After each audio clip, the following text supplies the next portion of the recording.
Welcome to today's online English lesson. In this lesson, we will be exploring the fascinating world of figurative language.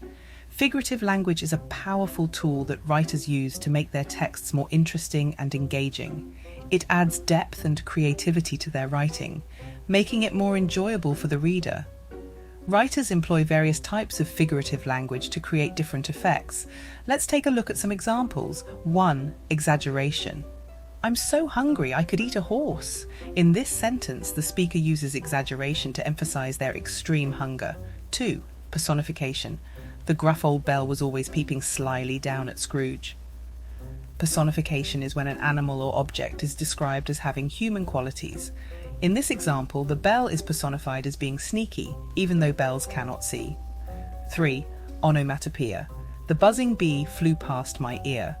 Onomatopoeia is when a word imitates the sound it represents. Here the word buzzing imitates the sound of a bee. 4. Alliteration. Peter Piper picked a peck of pickled peppers. Alliteration is the repetition of the same sound or letter at the beginning of closely connected words. In this tongue twister, the letter P is repeated. 5. Metaphors. Her voice is music to my ears. A metaphor compares two unrelated things, suggesting that one thing is another. Here, the speaker compares the pleasing sound of the person's voice to music. 6.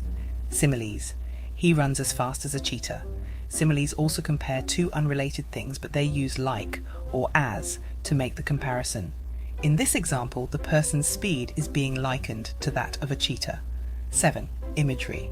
Imagine the soft hush of the waves and submerging your feet in warm, sapphire water.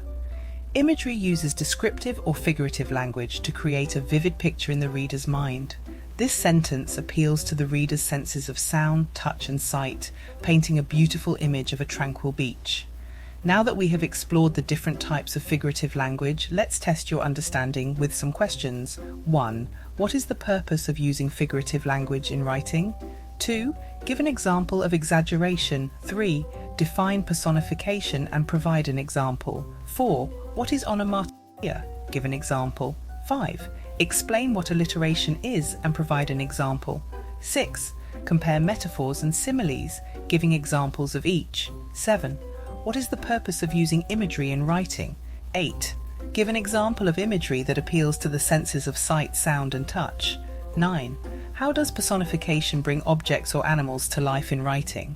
10. Why do writers use figurative language to make their texts more interesting? Take your time to answer these questions and feel free to refer back to the examples we discussed earlier.